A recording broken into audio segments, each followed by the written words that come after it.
sentís,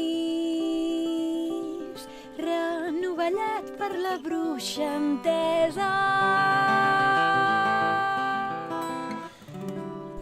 Doncs això és la rectoria i és el lloc on estem gravant el primer disc amb en Sebastià Gris.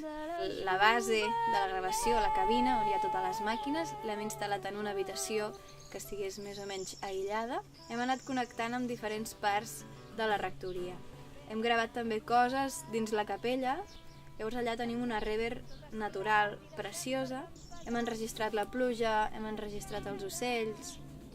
En Sebastià i jo portàvem apresos uns temes i aquests temes estan patint una transformació que no esperàvem. En David allà hi posa el que vulgui. Ell ha portat 1000 pedals diferents que fan coses diferents. Que ha representat arribar aquí amb una idea i sortir-ne amb una altra completament diferent. Al final se tracta de fer un treball d'humilitat i de confiar, no? I la veritat és que el resultat m'ha sorprès per bé.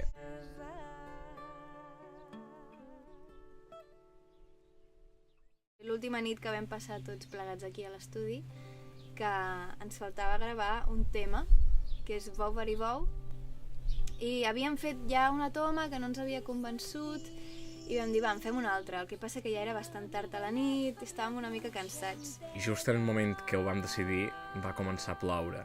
I va ser molt especial perquè la pluja va perfectament amb la curva del tema.